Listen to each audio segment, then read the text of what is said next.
भाई साहब, आवाज इस कमरे से आ रही है। आइए।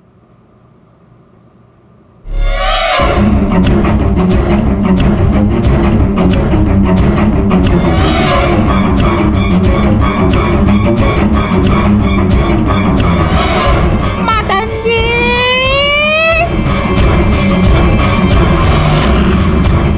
मदन जी, कैसा लगा मुझे मिलके? सोचा मारने से पहले मिल तो लूं। मैंने कहा था बातें करते हैं।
सीआईडी को फोन करता हूँ।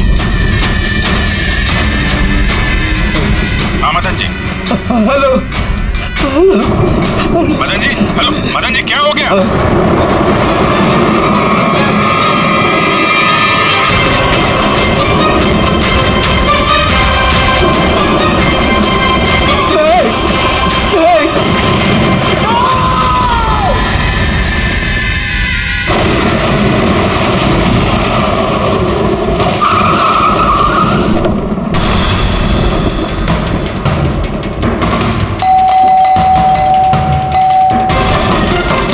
मदन जी,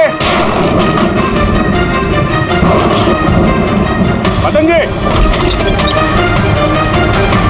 मदन जी, मदन जी,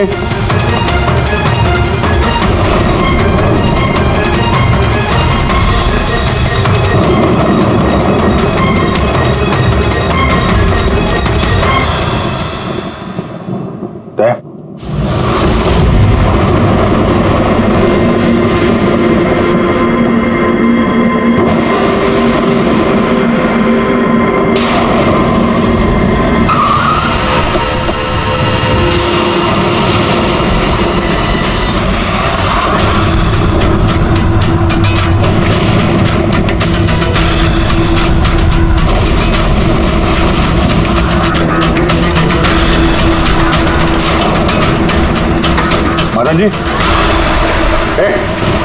कौन है? कौन है? कौन है?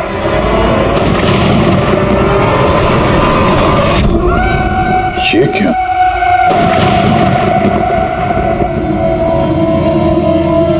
पुतला?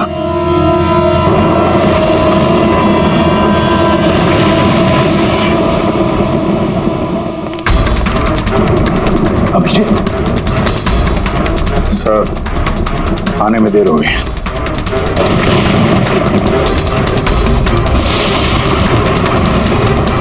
My God.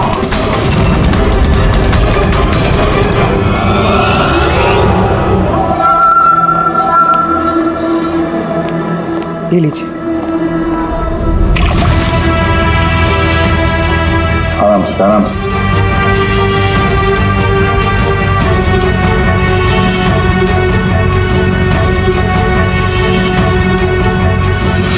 मदन जी, आप ठीक तो है ना?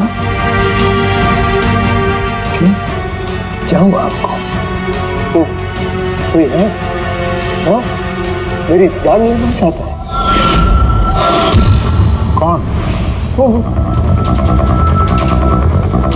हर वक्त मेरे आसपास ही रहते हैं,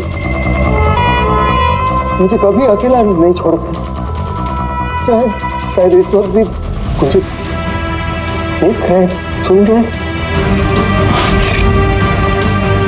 देखिए मदन जी, घबराइए मत, आपको कुछ नहीं होगा, हम लोग हैं ना।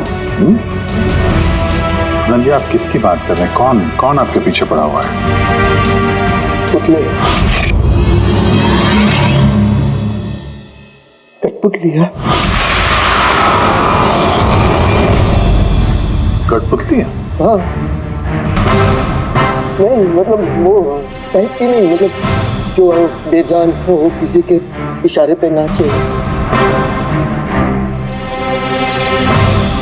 ये कठपुतलियाँ बातें करती, मदन जी, बोलती, खुद चलती फिरती।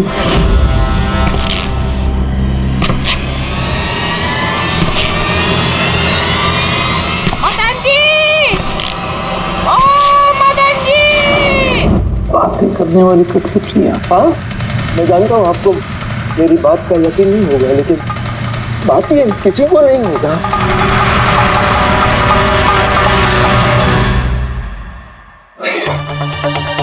आपने सी कठपुतलियों के बारे में सुना है?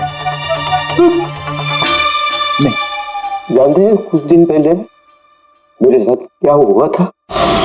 उस दिन मेरा बर्थडे था, घर की बेल बजी, मुझे लगा मेरे दोस्त मुझे मिलने आए हैं।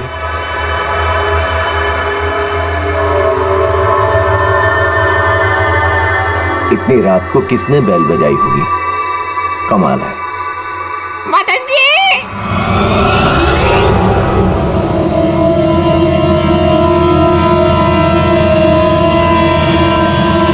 कौन? दिखाई नहीं दे रहा, मैं हूँ।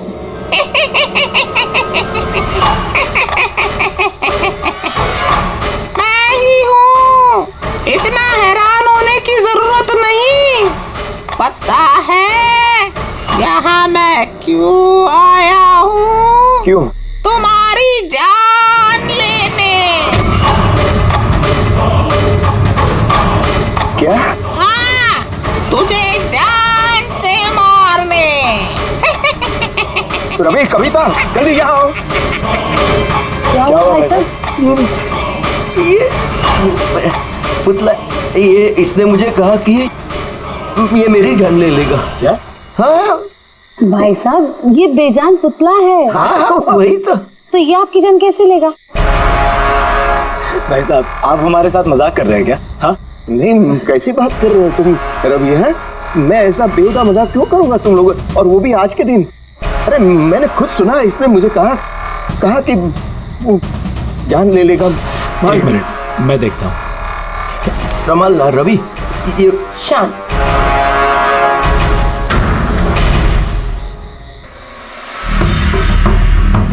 भाई साहब, लगता है शायद आपके साथ किसी ने मजाक किया। इस लकड़ी के पुतले के अंदर किसी ने शायद स्पीकर फिट किया होगा। चेक करो, कहीं स्पीकर होगा।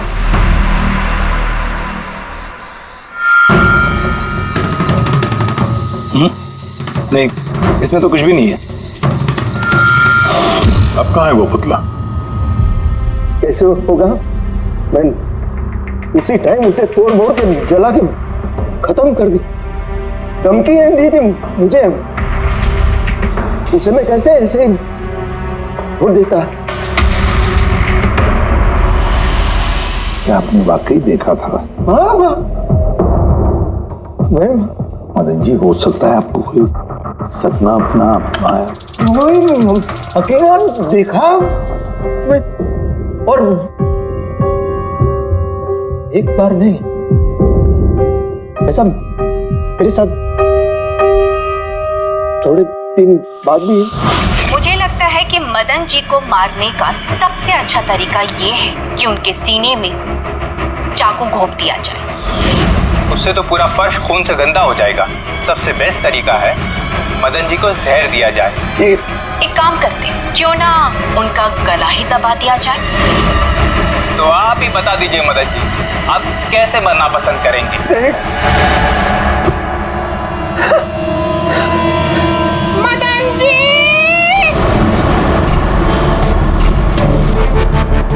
कहाँ चले?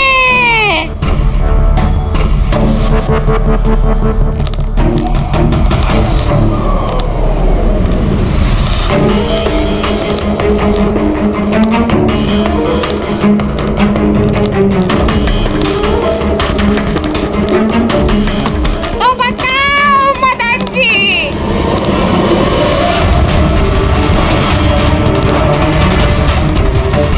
कौन से तरीके से मरना चाहोगे? बोलो मदन जी, बोलो।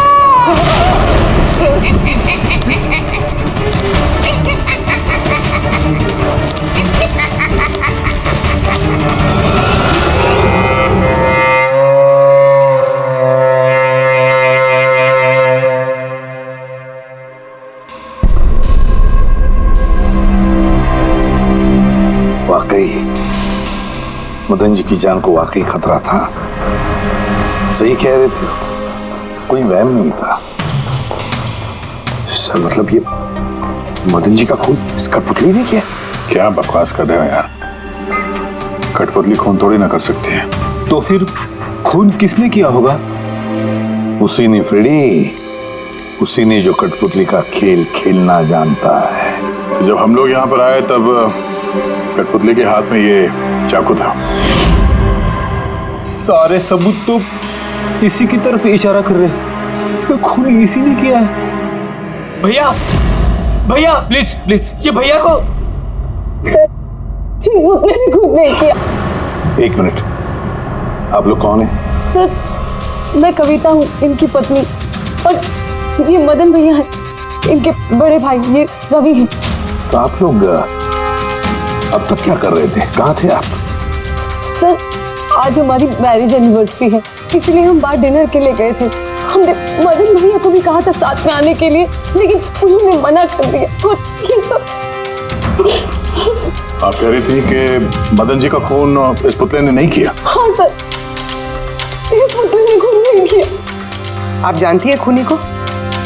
मुझे पूरा यकीन है इनका खून शार्दुल ने किया है। वो इनसे बदला लेना चाहता था। ये शार्दुल है कौन? किस बात का बदला लेना चाहता था? शार्दुल एक पेंटाकोलिस्ट और वॉइस ओवर आर्टिस्ट था। मदन भैया और रवि के बड़े भैया अंकुश भैया के बचपन का दोस्त। अंकुश भैया को शार्दुल से बचपन से ही बहुत लगाव था। जब उन्होंने देखा कि शार्दुल जिंदगी में कितनी ठोकरें खा रहा है, तो 5 साल पहले उन्होंने अपना घर शार्दुल को दे दिया ताकि वो वहां से अपना थिएटर ग्रुप चला सके। हालांकि वो लोग कभी अंकुश भैया को किराए के पैसे नहीं दे पाए, मगर अंकुश भैया को इस बात से कभी कोई तकलीफ नहीं हुई, क्योंकि वो जानते थे कि इस कला में इतने पैसे नहीं हैं। शार्दुल और उनके स्टूडेंट्स अंकुश भैया के घर से ही अपनी पेंटाकोलिस्ट की प्रैक्टिस किया करते थे। कठपुतलियों से बातें करवाने की इस कला का घंटों बैठकर रियाज किया करते थे। तो एक चीज तुम लोग अच्छे से समझ जाओ, वेंट्रिलोक्विज्म की कला आसान नहीं है, लेकिन ये इतना भी मुश्किल नहीं है। इस कला को करने की तकनीक इसके नाम में छिपी है। वेंट्रिलोक्विज्म एक लैटिन शब्द है जिसमें वेंटर का मतलब पेट और लोक्वी मतलब बोलना, और वेंट्रिलोक्विज्म मतलब पेट से बोलना। जैसे हेलो गौरव, कैसे हो तुम? फिर एक दिन अंकुश भैया गुजर गए और सब कुछ बदल गया।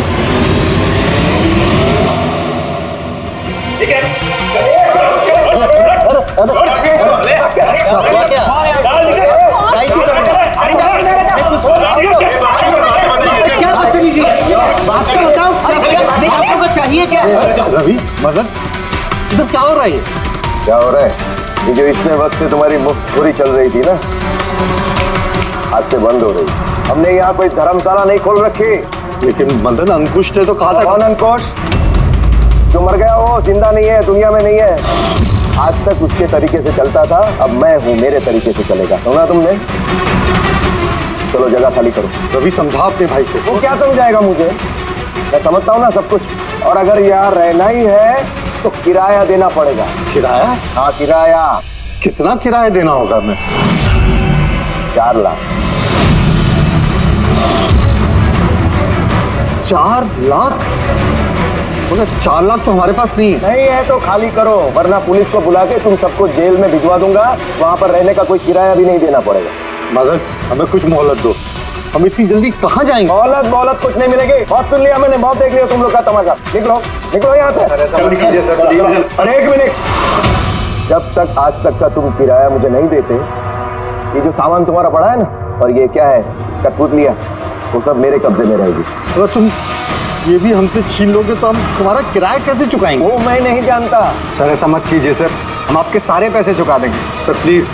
सर आपको ये सब बेजान कठपुतलियां लगती हैं, मगर हमारी जिंदगी बसी है इन सब में। ए भाई ट्रेजेडी किंग, ये सब तुम्हारा मेलोड्रामा है ना, मेरे अंकुश भाई के पास चलता है, मेरे सामने नहीं।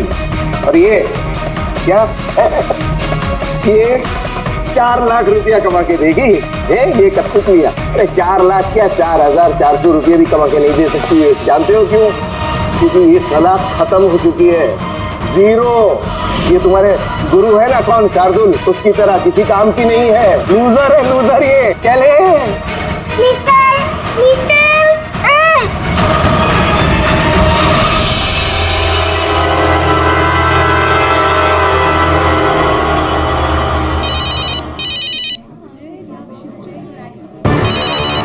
ये भी ना।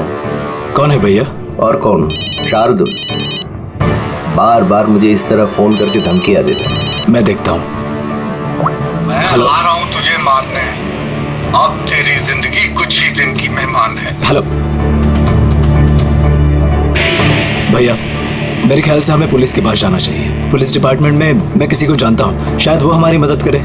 हाँ भैया, मुझे बिल्कुल भी उम्मीद नहीं थी कि शार्दुल इतना सनकी निकलेगा। हमें पुलिस के पास जाना चाहिए। कोई फायदा नहीं, ये शार्दुल अपने मोबाइल से फोन नहीं कर रहा, कोई लैंडलाइन नंबर से कर रहा। Landline number?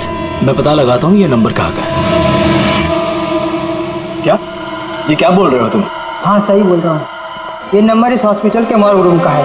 शार्दुल मुझे मॉर्ग रूम से धमकी भरे फोन क्यों करेगा?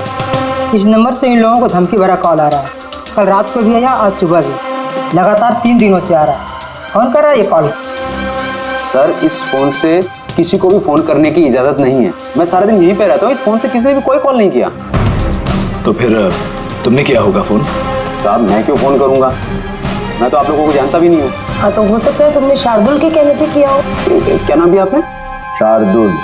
शार्दुल? ये है शार्दुल, जानते हो इसे? ये आप लोगों को कैसे कॉल कर सकता है? क्यों नहीं कर सकता कॉल?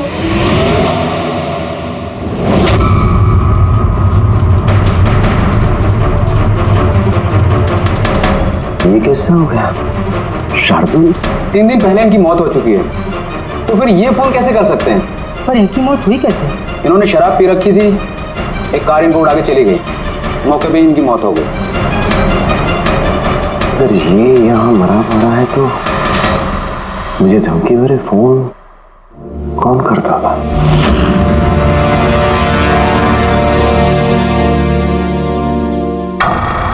सर पुलिस रिकॉर्ड के मुताबिक तो ये सारे कॉल्स मौके लैंडलाइन से आए थे। ये मौ का फोन लाइन तो कोई इस्तेमाल कर ही नहीं रहा था, ये सब कैसे? पूर्वी अच्छी तरह से चेक करो, देखो चक्कर क्या है, मामला गड़बड़ है।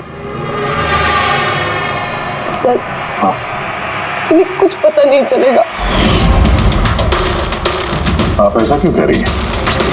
क्योंकि सीआईडी जिंदा इंसानों को पकड़ सकती है, आत्माओं को नहीं। और मैं जानती हूँ ये सब शार्दुल की आत्मा ने किया है। देखिए आत्मा जैसी कोई चीज नहीं होती है। पढ़ी लिखी होने के बाद भी आप ऐसी बातें कर रही हैं। आप भी तो पढ़े लिखे, आप ही बताइए ना, एक लाश मॉर्ग से फोन कैसे कर सकती है?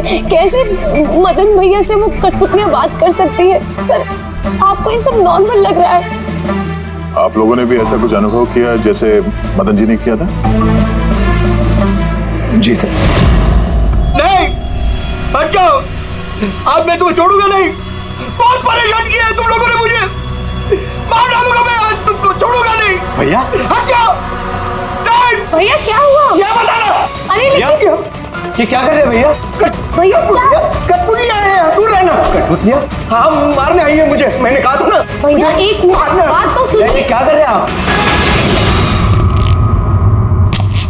रवि, ये आवाज ऊपर से आ रही है। लेकिन ऊपर तो कुछ भी नहीं है, बस स्टोर रूम है और एक बंद पड़ा हुआ कमरा है। Store room? हाँ, उस स्टोर रूम में तो मैंने सारी कठपुतलियां बड़े से बक्से में ताला लगा के बंद करके रखी है। कठपुतलियां? क्या वो सारी बाहर आ गई? कैसे? क्या?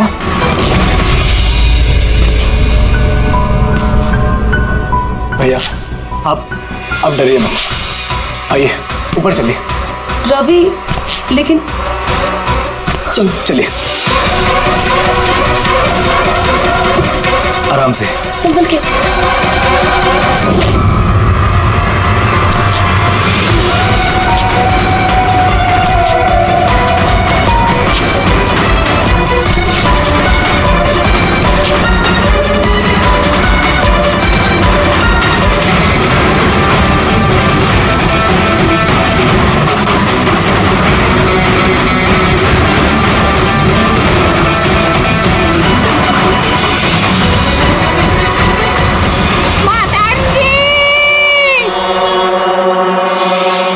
भाई साहब, आवाज इस कमरे से आ रही है। आइए।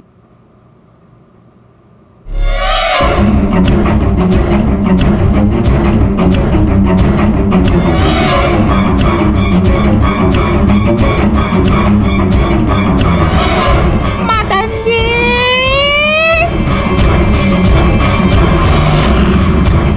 मदन जी, कैसा लगा मुझे मिलके? सोचा मारने से पहले मिल तो लूं। मैंने कहा था बातें करते हैं। सर, मदन भाई साहब ने सभी कठपुतलियों को बक्से में बंद करके रखा था, लेकिन पता नहीं ये कठपुतलियां कहां से बाहर आ रही हैं। हमें वो बक्सा भी देखना है और वो कमरा भी जहाँ पर लोगों ने वो कठपुतली देखी थी। कहाँ है? सर, दोनों कमरे ऊपर ही है सर। चलिए दिखाइए। आइए सर।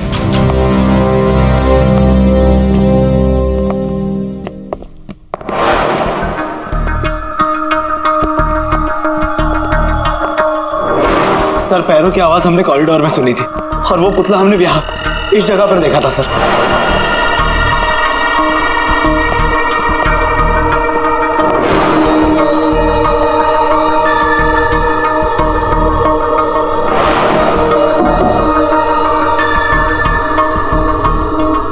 ये कमरा एकदम खाली क्यों है? सर, मैंने सोचा था कि यहाँ पर ट्रेडमिल और बाइसिकल रखूंगा और थोड़ी एक्सरसाइज करूंगा, पर कभी टाइम ही नहीं मिला।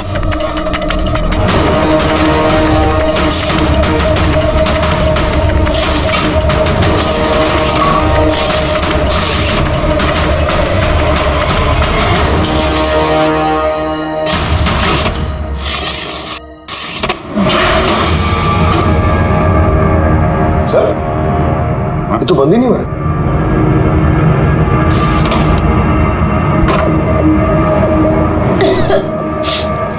आइए सर। सर, यही वो पेटियां हैं जिनमें कठपुतलियां बंद थी। इसे लाइट ऑन करना। जी।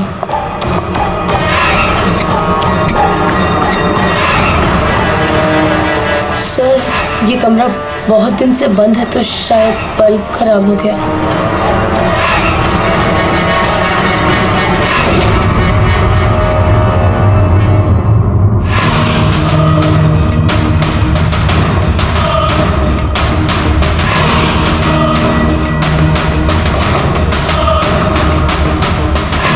सर सारे पेटियों पे ताला लगा।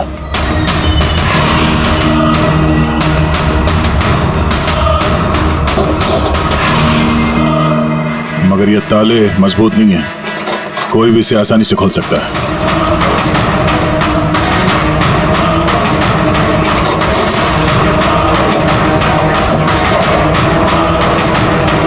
इतने सारे पुतले,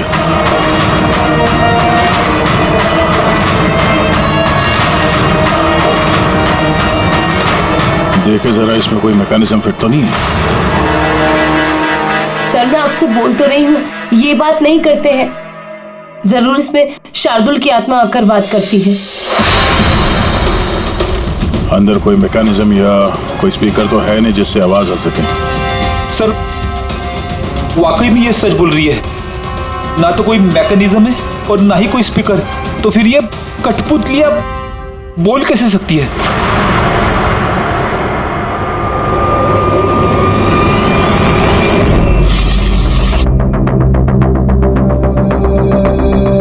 लॉक खराब है? लॉक खराब है सर। यहाँ से तो कोई भी आसानी से अंदर आ सकता है। सीढ़ी वीढ़ी लगाए या बाइक वाइक लगाए तो भी आसानी से ऊपर आ सकता है।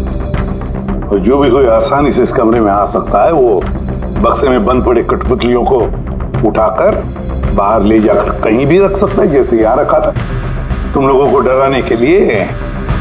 सर मतलब कोई आत्मा नहीं है? अरे छोड़ो आत्मा, आत्मा कभी होती ही नहीं है। ये तो वही हो सकता है जिस घर का चप्पा चप्पा जानता है, चप्पा चप्पा जानता है। और तो और कठपुतलियों के बारे में भी अच्छी मालूमात रखता है। और ये हो सकते हैं शार्दुल के स्टूडेंट्स। शार्दुल के स्टूडेंट्स पता लगाना पड़ेगा ये शार्दुल के स्टूडेंट्स इस वक्त है कहां और कर क्या रहे हैं। हाय, मेरा नाम है फ्रीडा। मेरा नाम दीपेश। मेरा नाम है तरल। और मेरा नाम है लोचन।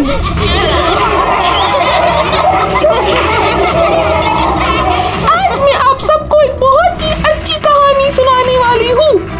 नहीं, हमेशा तुम ही क्यों सुनाओगी कहानी? अरे तो इसमें अर्जी क्या है?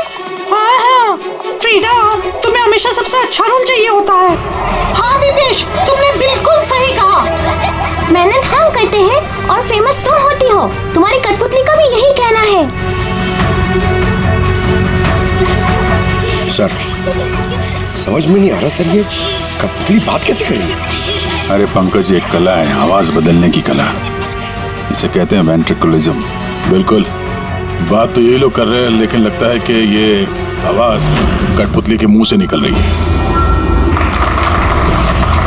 मगर सर ये लोग कहाँ बात कर रहे हैं? देखिए ना, इनके तो मुंह भी नहीं चल रहे। देखो मैं कह रहा हूँ मैं सबसे बेस्ट हूँ। यही तो कला है पंकज, बिना मुंह खोले इतनी साफ आवाज में बात करना। आवाज यहाँ पेट से निकलती है। वो आत्मा भी इसी कला की पैदाइश थी। उन पुतलों ने इसी कला के जरिए मदन जी से बात की थी और वो न्यूज रीडर्स ने भी। मगर सर ये लोग तो कठपुतलियों को ऐसे हाथ से हिला रहे हैं सर। हाँ तो ऐसे तो होता है पेट शो में।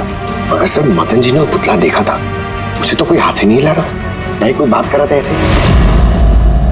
शायद कोई मैकेनिज्म फिट किया होगा उन पुतलों में जो किसी रिमोट कंट्रोल से ऑपरेट होता होगा। सर मगर रवि ने बोला था कि उसके अंदर कुछ भी नहीं था, कुछ भी नहीं था। साउंड मैकेनिज्म नहीं मिला था, लेकिन उसके सर के अंदर कोई मैकेनिज्म था जिसकी वजह से उसका सर और मुंह हिल रहा था, जो शायद रवि को दिखाने। इसी कठपुतलियां बनाना शार्दुल या उसके किसी स्टूडेंट का ही काम हो सकता है, जो मदन जी के घर का चप्पा चप्पा अच्छी तरह से जानता है। इन्हें पता होगा उस लड़की के बारे में जिसका लाश टूटा हुआ था। घर में घुस के जगह जगह कठपुतलियां लगाना और उनसे बातें करवाना तो इनके बात का खेल है। मगर सर मॉर्ग से इन लोगों ने कॉल कैसे किया? सर सर पता चल गया कि मॉर्ग रूम वाले फोन कैसे आ रहे हैं। कैसे? सर इसके लिए स्पूफिंग सॉफ्टवेयर का इस्तेमाल किया गया। Spoofing software? ये क्या होता है? सर अभी बताती हूँ।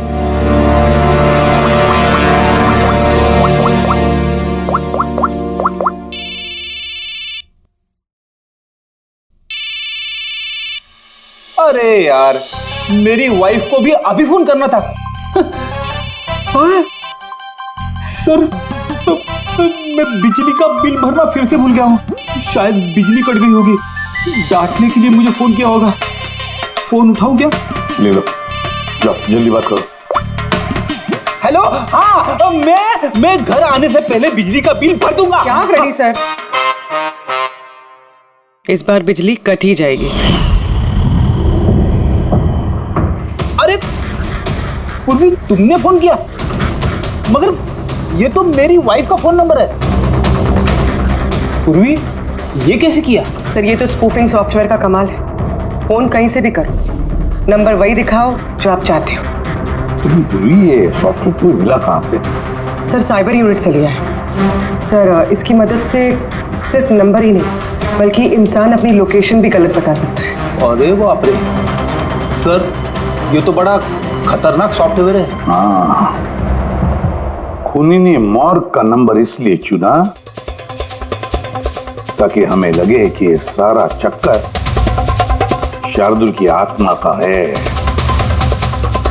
शार्दुल की आत्मा का। अच्छा बच्चों, आप लोगों को मिलके बहुत मजा आया। अगली बार फिर मिलेंगे। संभाल के बच्चे, संभाल के। Bye bye bye bye. जी कहिए, क्या मैं आपकी मदद कर सकता हूँ? जी हाँ, आप लोग मदद नहीं करेंगे तो और कौन करेगा? दरअसल हम ये जानना चाहते हैं कि मदन जी को डराने का प्लान आप में से किसका था? हम लोग कुछ समझे नहीं। अच्छा, तुम लोग भी नहीं समझे? हाँ? नहीं सर, अभी नहीं समझा? मैं निर्दोष हूँ। बहुत हंसी आ रही। हाँ? एक आदमी की जान चली गई, तुम सबको बहुत हंसी आ रही है। जान? किसकी जान? मदन जी की। खून हुआ है उनका सीआईडी से हम लोग। सीआईडी? जी हाँ, सीआईडी। और हमारे शक के दायरे में हो तुम सब।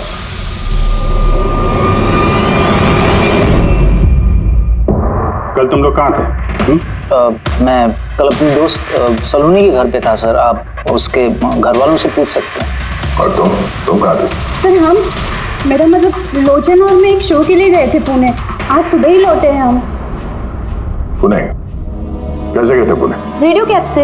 आई हैव द इंफॉर्मेशन, आप चेक कर सकते हैं। ये लीजिए। क्या हुआ? बहुत पसीने छूट रहे हैं तुमको? हाँ? तुम कहाँ थे कल रात? सर वो मैं बताता हूँ। तुम कल रात मदन के घर में थे या नहीं? हाँ मैं वहाँ, लेकिन मैंने किसी को नहीं मारा। क्या करने गया था फिर वहाँ? हाँ? सर हम तो बस मदन को सबक सिखाना चाहते थे। जो कुछ उसने शार्दुल सर के साथ किया वो बहुत गलत किया। और हाँ, आज अगर शार्दुल सर हमारे बीच नहीं है तो वो सिर्फ एक इंसान के कारण, वो है मदन। उनके कारण ही उन्होंने दारू पीना चालू किया और वक्त से पहले गुजर गए। तो तुम लोगों ने सोचा खून के बदले खून? नहीं नहीं सर, हम बस डराना चाहते थे। गौरव का प्लान था ये। हाँ सर, गौरव ने कल रात मुझे फोन करके बुलाया था तकरीबन 11:30-12 बजे के आसपास, लेकिन मैं थोड़ा लेट हो गया और 12:30 बजे पहुंचा।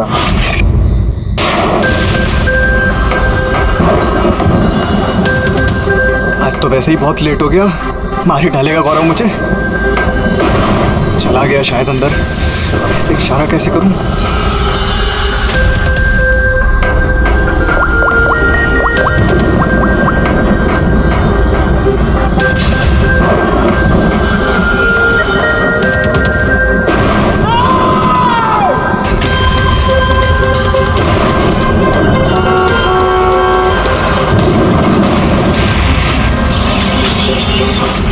गड़बड़ तो हुई ना? मदन जी का खून हुआ रात में। सर मेरा इस खून से कोई लेना देना नहीं है। और गौरव का? सर ये तो गौरव ही बता सकता है ना। ठीक है, बुलाओ गौरव को। कहाँ है वो? गौरव तो फिलहाल गोवा में। गोवा?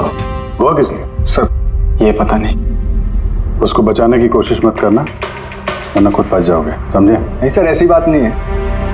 कल रात को जब मैंने उसे फोन किया तो उसका फोन बंद आ रहा था। आज सुबह उसका मैसेज आया मेरे पास। मैसेज इधर सर। कल रात कुछ ऐसा हुआ जो नहीं होना चाहिए था। मैं गोवा पहुंच गया हूँ कुछ दिन छुपने के लिए। लेकिन ये गोवा पहुंचा कब और कैसे? जब हम लोग क्राइम सीन पे पहुंचे तो वो वहां पे था नहीं। हाँ, अगर हम मान भी ले कि जब हम लोग वहां पर पहुंचे उससे ठीक पहले वो वहां से निकला था, तो वो गोवा कैसे पहुंच सकता है?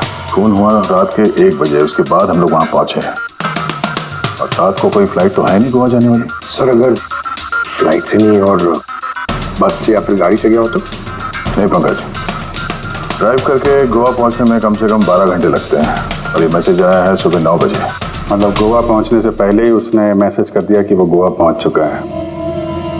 पंकज जरा पता करो गौरव के मोबाइल की लास्ट लोकेशन क्या थी। नंबर देना गौरव का। ओके जी, थैंक यू। सर गौरव का आखिरी लोकेशन मदन जी का बंगलो ही था और कल रात 11:30 बजे उसका फोन बंद हुआ है। 11:30? Hello, thank you sir. Gaurav Kumar नाम का कोई भी आदमी गोवा के किसी भी फ्लाइट में नहीं था, ना आज सुबह ना कल रात को। और तो और सर ये किसी भी एयरपोर्ट के सीसीटीवी फुटेज में भी दिखाई नहीं दिया। मतलब अपना शक सही निकला, गौरव यही है उसने या फिर किसी और ने उसके फोन से ये मैसेज भेजा है कि वो गोवा गया है। लेकिन सर कोई ऐसा करेगा क्यों? वो तो अभी पता नहीं है फ्रेडी, लेकिन एक बात समझ में नहीं आ रही। गौरव जी को मदन जी को मारना था तो वो कभी भी मार सकता था, ये डराने का ड्रामा क्यों? ये चारों लोग मिलकर ये जो कठपुतली का गेम खेल रहे थे, और तो और जब उसने मदन जी को मारा तो इसके बारे में अपने दोस्तों को बताया भी नहीं। यहाँ पे कुछ पेच है। इसका एक ही मतलब है बॉस, या तो गौरव को हड़बड़ी में मदन जी को मारना पड़ा जब वो पकड़ा गया, या फिर खूनी गौरव नहीं कोई और ही है। सर अगर खूनी कोई और है तो फिर ये गौरव कहाँ है? हो सकता है खूनी ने गौरव को मार के उसे गायब कर दिया और हमारे सामने ऐसे सबूत डाल दिए जिससे हमें ये लगे कि वो हमसे छुप रहा है, गोवा में है। ये लॉक टूटा हुआ है। इसी खिड़की से गौरव और उसके साथी अंदर आते थे मदन जी को डराने के लिए। अगर ये गौरव कल रात यहाँ पे आया था और उसके बाद से गायब है तो हो सकता है उसके साथ जो कुछ भी हुआ यही हुआ। अगर यहाँ उसके साथ कुछ हुआ है तो कुछ ना कुछ ट्रेसेस तो मिलने चाहिए। ल्यूमिनल टेस्ट करके देखते हैं। कोई सर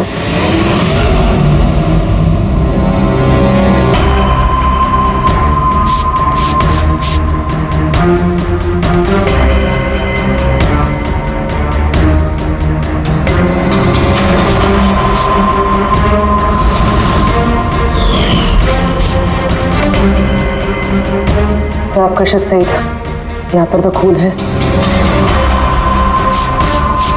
तो इस दरवाजे से जैसे ही बाहर निकला होगा किसी ने हमला किया उस पे। सर इस तरफ तो कोई निशान नहीं है। इस तरफ देखो।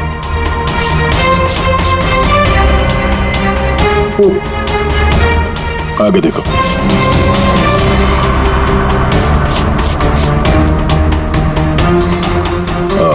मतलब हमला करने के बाद गौरव को घसीट के यहाँ स्टोर रूम तक लाया गया।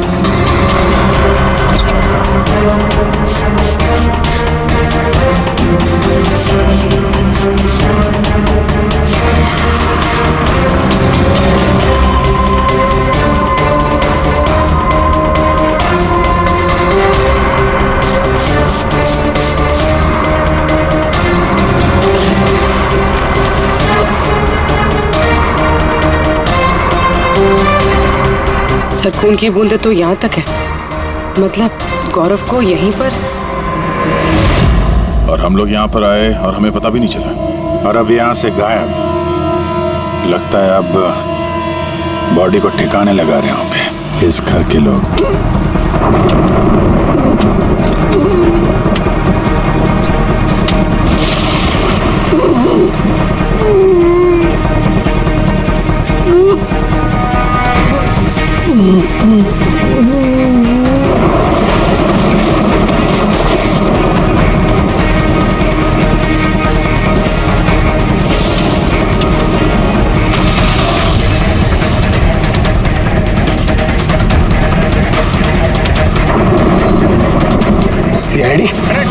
भागेगी, भागेगी, हट। चलो पीछे। सर जिंदा है। ले जाओ जल्दी हॉस्पिटल। जिंदा दफनाना चाहते थे सर। हाँ? लेकिन आपको कैसे पता चला कि हम लोग यहाँ पर हैं? आजकल मोबाइल के जरिए भी मुजरिमों को पकड़ लेते हैं हम लोग।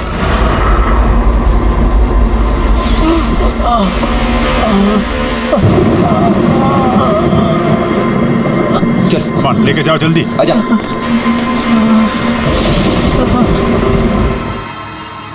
उस खुदगर्ज और लालची इंसान का मर जाना ही ठीक था। अंकुश भैया की मौत के बाद मदन भैया अकेले ही सारी प्रॉपर्टी हड़प जाना चाहते थे। हमें क्या मिलता? ठेंगा। हमने ये प्लान तब बनाया जब घर में वो कठपुतलियों वाले हादसे होना शुरू हुए। हम जानते थे सर कि कोई आत्मा वात्मा का चक्कर नहीं है, इसीलिए हम एक रात जागे ताकि इस कठपुतली के राज से पर्दाफाश कर सके। और फिर तुम लोगों ने गौरव को पकड़ लिया। हाँ।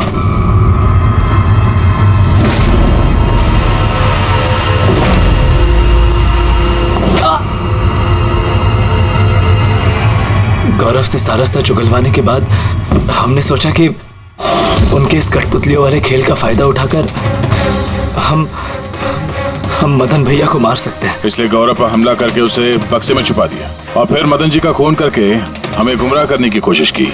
ये दिखाना चाह के खून पुतले ने किया है। हाँ? हमें मालूम था कि सीआईडी कभी भी आत्मा की कहानी और कठपुतलियों के खेल पर विश्वास नहीं करेगी और आपका सीधा शक जाएगा शार्दुल के स्टूडेंट्स पर, खास करके गौरव। और हमें गुमराह करने के लिए तुमने वो गोवा वाला मैसेज भेज दिया। हाँ, हमने सोचा कि आप पूरी जिंदगी भर गौरव को यहाँ वहाँ ढूंढते रहेंगे और हम उसे मारकर यहाँ दफना देंगे। पैसों के चक्कर में तुमने अपने भाई की जान ले ली। क्या करोगे इन पैसों का?